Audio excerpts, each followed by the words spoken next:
Salam, saudara-saudariku yang kukasihi di dalam nama Tuhan Yesus Kristus.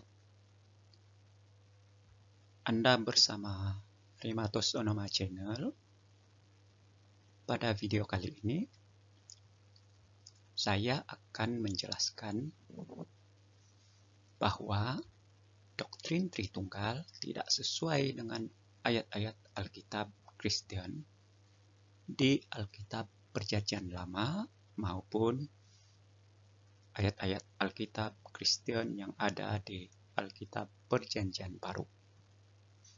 Saya akan buktikan kepada Anda tentang kesalahan doktrin Tritunggal berdasarkan pada ayat Alkitab Yohanes pasal 1 ayat 1.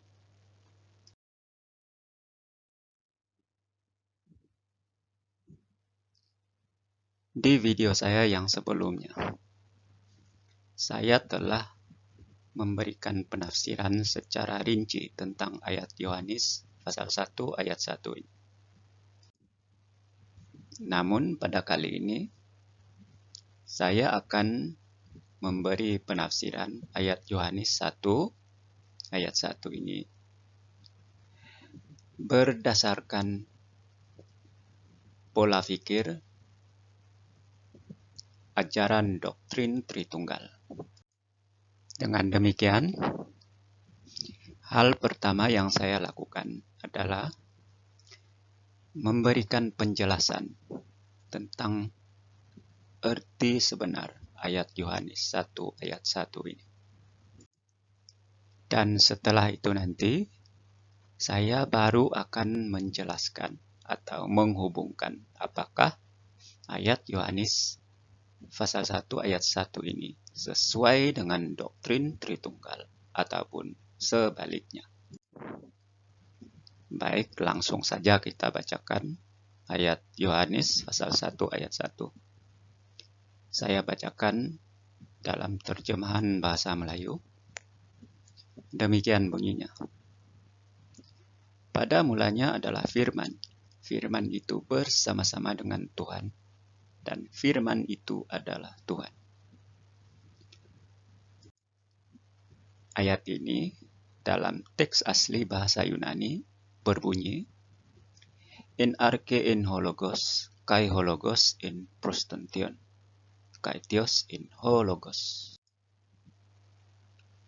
Untuk memahami siapa pribadi hologos atau firman pada ayat ini, Anda terlebih dahulu fokus pada ayat yang berbunyi kai hologos en prostantion, yang dalam terjemahan bahasa Melayu berbunyi firman itu bersama-sama dengan Tuhan. Untuk pengetahuan Anda, latar belakang ayat ini adalah berbicara tentang sebelum ada segala sesuatu atau zaman belum bermula.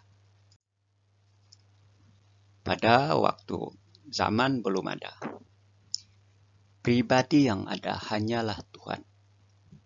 Itu sebabnya hologos atau pribadi firman dinyatakan sebagai bersama-sama dengan pribadi Tuhan atau tontion tadi. Maka itu ayat yang berbunyi kai hologos in prostantion adalah menerangkan atau memberi penjelasan kepada kita tentang keberadaan hologos sejak semula, yaitu hologos bersama-sama dengan tontion ataupun Tuhan tadi. Dengan demikian, kata theos pada ayat kai theos in hologos, pribadi theos di situ adalah merujuk kepada pribadi tontion tadi.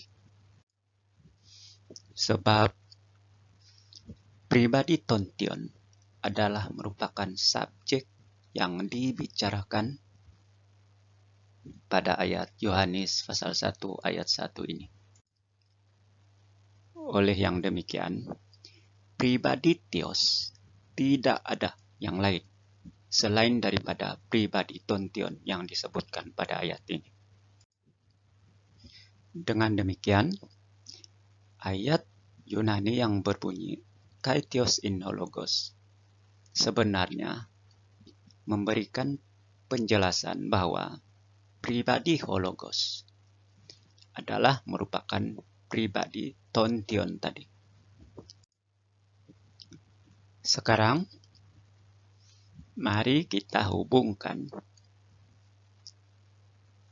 fahaman doktrin Tritunggal berdasarkan ayat Yohanes pasal 1 ayat 1 ini. Menurut fahaman doktrin Tritunggal, pribadi anak atau putra dianggap sebagai pribadi Sang Firman atau Hologos. Lalu, para pengajar doktrin Tritunggal menyatakan bahwa Hologos atau Sang Firman bukanlah pribadi Bapa Surgawi. Sebab menurut mereka, pada ayat tadi yang berbunyi Kai Hologos in Prostontion, kata Tontion di situ, mereka menerjemahkannya sebagai pribadi Bapa Surgawi. Maka kata Hologos di situ diartikan sebagai bukan pribadi Tontion di situ. Sekarang saya berikan Anda satu pertanyaan. Pada ayat Yohanes 1 ayat 2 sampai 3, Hologos dinyatakan sebagai pencipta segala sesuatu. Di situ dinyatakan jelas bahwa tanpa Hologos tidak ada sesuatu pun yang telah diciptakan. Jadi pertanyaannya begini. Jikalau Hologos atau Sang Firman bukan merupakan pribadi Bapa Surgawi, hal ini membawa satu pengertian bahwa Bapa Surgawi bukanlah Sang Pencipta segala sesuatu, melainkan pribadi Hologoslah yang disebutkan sebagai satu-satunya Sang Pencipta segala sesuatu. Hal ini saya telah merenunginya atau memikirkannya sejak dari tahun 2017.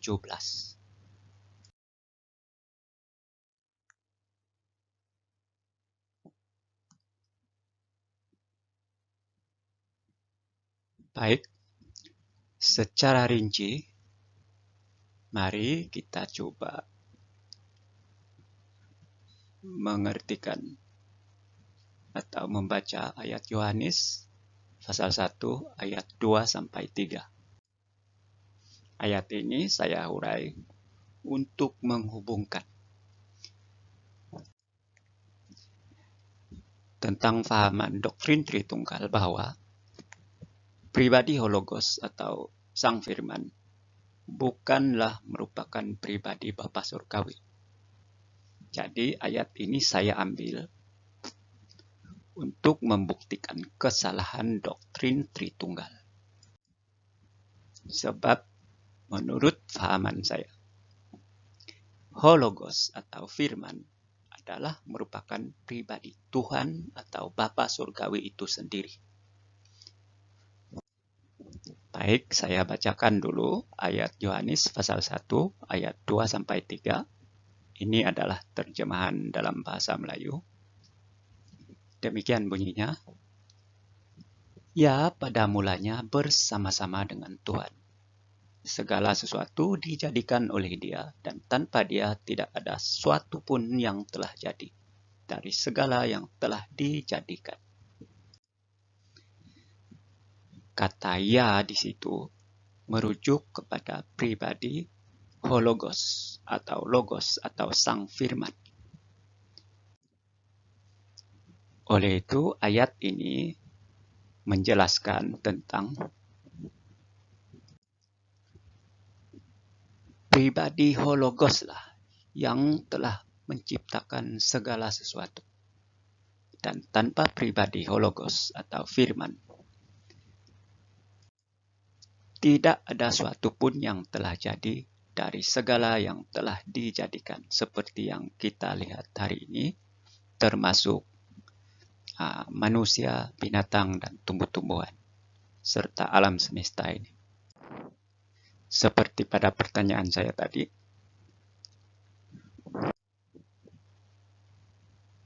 apakah pribadi Bapa Surgawi dapat disebut sebagai sang pencipta segala sesuatu? Jikalau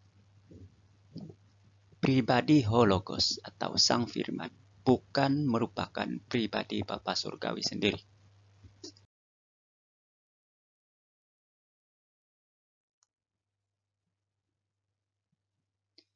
Padahal menurut ayat Alkitab, jasmani manusia Yesus Kristus sendiri mengesahkan bahwa Bapa Surgawi adalah yang empunya langit dan bumi. Dengan demikian, jelas di situ bahwa Bapa Surgawi adalah merupakan pribadi sang pencipta segala sesuatu. Maka jika berdasarkan pada doktrin Tritunggal yang menyatakan bahwa pribadi hologos atau sang firman adalah bukan merupakan pribadi Bapa Surgawi, itu jelas-jelas salah kaprah. Sebab pada ayat Yohanes pasal 1 ayat 2-3 tadi jelas menyebutkan bahwa yang menciptakan segala sesuatu adalah pribadi sang firman. Jadi, jikalau berdasarkan pada doktrin Tritunggal, Bapa Surgawi bukan merupakan pribadi sang pencipta segala sesuatu.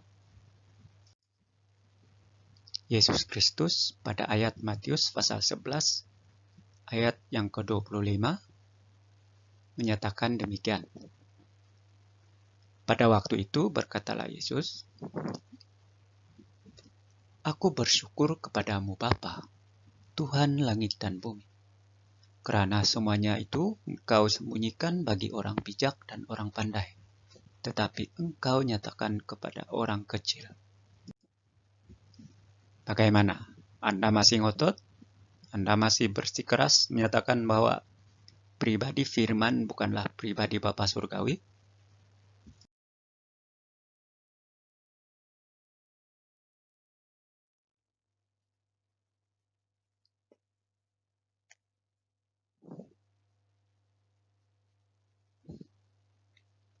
Siapakah pribadi Bapa yang disebut oleh jasmani manusia Yesus Kristus? Begini, umat Kristiani di seluruh dunia, termasuklah para pendeta, sebenarnya masih bingung tentang siapa pribadi Bapa yang disebut oleh jasmani manusia Yesus Kristus. Mengapa saya nyatakan demikian? Sebab corak berpikiran atau mindset orang-orang Kristiani dan para pendeta Kristiani sebenarnya telah dirusakkan oleh doktrin Tritunggal. Pola berpikir yang dipandu oleh doktrin Tritunggal menyebabkan cara Anda berpikir atau sudut pandang Anda tentang ayat-ayat Alkitab telah dirubah. Anda selalu berpikir bahwa yang disebut firman bukanlah pribadi Bapa Surgawi. Sebab firman dalam corak berpikir pengajar doktrin Tritunggal adalah bukan merupakan pribadi Bapa Surgawi. Jadi, saat Anda membaca ayat-ayat Alkitab, pribadi firman telah Anda buang dari pribadi Bapa Surgawi. Terlebih parah lagi,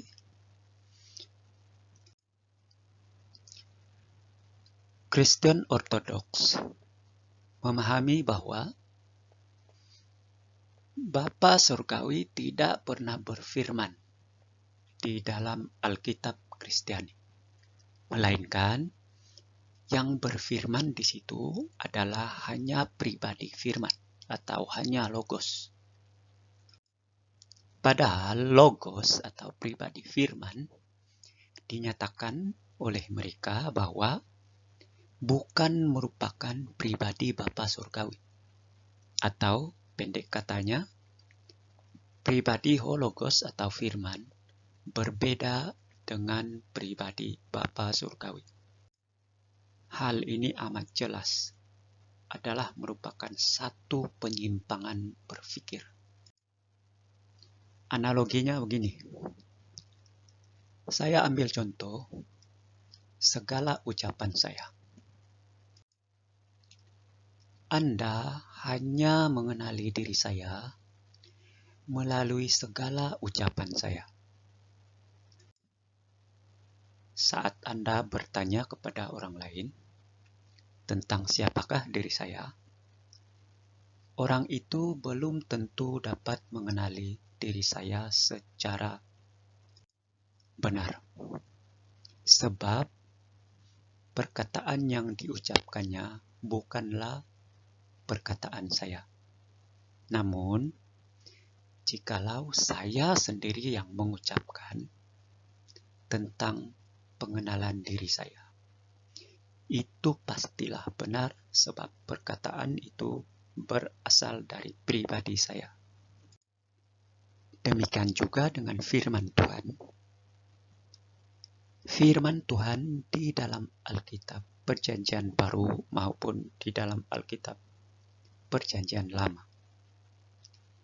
itu pastinya pribadi Bapa Surgawi sendiri. Namun, Kristen Ortodoks mengatakan begini, memberi alasan begini. Firman Tuhan ibaratnya anak, sebab ia keluar dari pribadi Bapa. Namun, jika saya menjawabnya, saya akan menjawab begini. Apakah suara saya dapat dikiaskan sebagai anak saya? Saya secara pribadi telah memikirkan dan merenunginya. Doktrin yang ditebarkan oleh Kristen Ortodoks maupun oleh Kristen yang murni penganut doktrin Tritunggal Tertullianus. Dan saya mendapati segala pengajaran mereka ini tidak alkitabiah atau tidak sesuai dengan ayat-ayat Alkitab. Begini, saya telah berulang-ulang kali menyatakan kepada pihak umum bahwa pribadi Bapa Surgawi yang dinyatakan dalam Alkitab Kristen adalah merupakan pribadi roh dan firman. Jika kita meneliti secara rinci ayat Kejadian pasal 1 ayat 2-3 adalah merupakan ayat yang dijelaskan oleh ayat Yohanes pasal 1 ayat 1. Secara ringkas saja saya coba beritahu Anda situasi atau kedudukan yang sebenar ayat ini. Pada ayat Kejadian 1 ayat yang kedua disebutkan tentang roh Tuhan yang melayang-layang di atas permukaan air. Sementara pada ayat Kejadian pasal 1 ayat yang ketiga dinyatakan bahwa Tuhan berfirman di situ. Jadi jelas ada pribadi roh Tuhan dan ada pribadi firman Tuhan. Namun di sini Anda perlu ingat bahwa pribadi roh Tuhan dan pribadi firman Tuhan di situ bukanlah dua pribadi yang berbeda, melainkan itu satu pribadi Bapa Surgawi. Roh Tuhan dan firman Tuhan tidak dapat dipisahkan. Tetapi dalam pengajaran kita boleh membedakannya. Kita dapat membedakannya sebab peranan roh Tuhan sedikit berbeda dengan peranan firman Tuhan. Namun, kedua pribadi Tuhan ini tidak pernah dipisahkan. Di mana ada firman Tuhan, di situ juga ada roh Tuhan. Oleh sebab itulah, pada ayat Yohanes pasal 1 ayat 1, Rasul Yohanes memberitahukan kepada kita tentang asal-usul pribadi firman. Dan dinyatakan di situ, sebagaimana yang telah kita bacakan tadi, pada mulanya adalah firman, firman itu bersama-sama dengan Tuhan, dan firman itu adalah Tuhan. Ayat ini sangat sesuai atau sangat sinonim untuk menjelaskan ayat Kejadian 1 ayat 2-3. Jadi, Bapa Surgawi yang disebut Bapa oleh jasmani manusia Yesus Kristus sebenarnya adalah pribadi roh Tuhan dan pribadi firman Tuhan. Sebab jasmani manusia Yesus memang 100% adalah manusia dan bukan pribadi Tuhan saat itu. Namun itu, setelah jasmani manusia Yesus Kristus telah menyelesaikan tugasnya untuk menyelamatkan manusia berdosa, jasmani manusianya dibangkitkan oleh roh Bapa Surgawi dan dimuliakan menjadi tubuh kemuliaan bagi pribadi firman Tuhan, yaitu pribadi Bapa Surgawi sendiri. Sebab jasmani manusia Yesus Kristus sekalipun manusia, tetapi ia lahir dari pribadi firman Tuhan. Maka itu jasmani manusia Yesus Kristus telah diberi kemuliaan atau diberi tubuh kemuliaan dengan tubuh kemuliaan oleh pribadi firman Tuhan, sebab ia berasal dari sana. Itulah sebabnya saya mengatakan bahwa jasmani manusia Yesus Kristus 100% manusia dan bukan Tuhan. Tetapi dalam iman saya mengimani bahwa Yesus Kristus adalah Tuhan, yaitu pribadi Bapa Surgawi sendiri.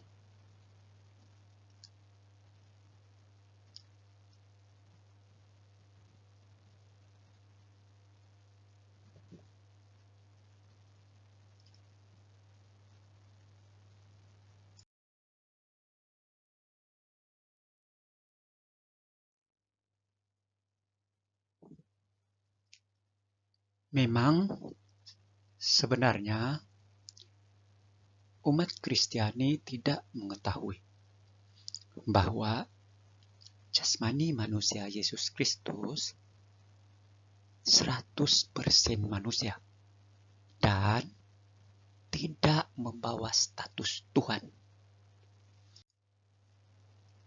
Hal ini terjadi karena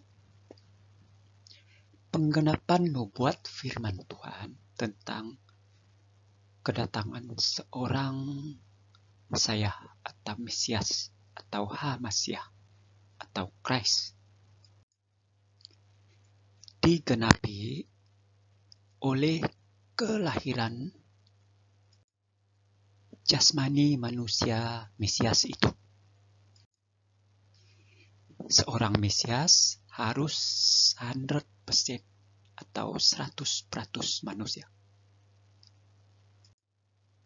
Barulah ia dapat menggenapi nubuat firman Tuhan tentang seorang yang diurapi atau Ha-Masiah tersebut.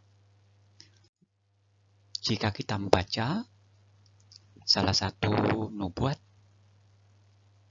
tentang Mesias, seperti pada ayat Yesaya pasal 7 ayat yang ke-14 yang berbunyi demikian.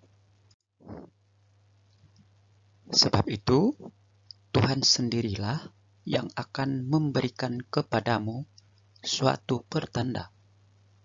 Sesungguhnya, seorang perempuan muda mengandung dan akan melahirkan seorang anak laki-laki, dan ia akan menamakan dia Immanuel.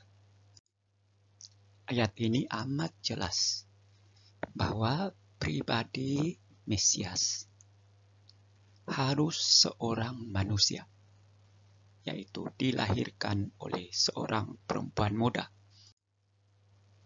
Itu sebabnya saya sering berkomentar kepada sahabat-sahabat Kristiani yang saya sempat berinteraksi dengan dia, bahwa sebutan manusia pada ayat Yohanes pasal 1 ayat yang ke-14 itulah yang meniadakan status Tuhan bagi jasmani manusia Yesus Kristus. Namun itu, setelah Yesus diberi tubuh kemuliaan, maksud saya setelah jasmani manusia Yesus Kristus telah diberi tubuh kemuliaan, ia adalah merupakan tubuh kemuliaan pribadi firman Tuhan.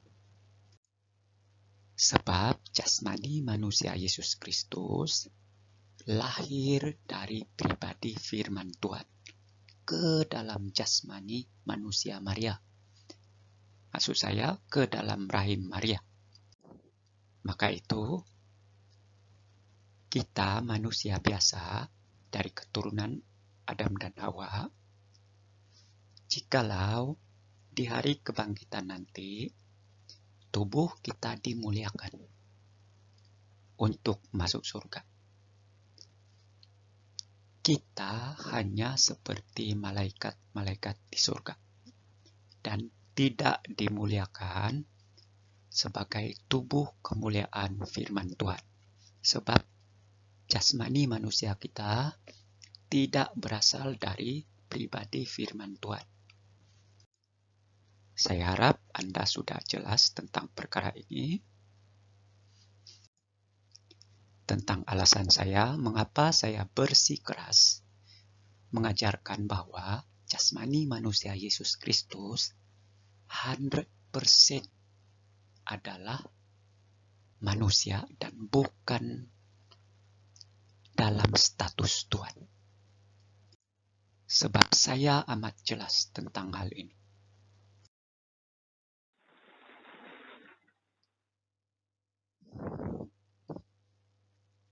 Sebagai penutup untuk presentasi saya pada video ini, saya akan menyanyikan sebaris ayat yang terdapat pada ayat Ulangan pasal ke-6 ayat yang ke-4 Dan terdapat juga pada ayat Markus pasal yang ke-12 ayat yang ke-29.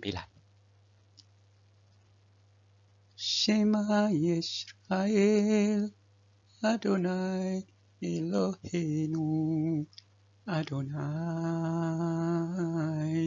Echad.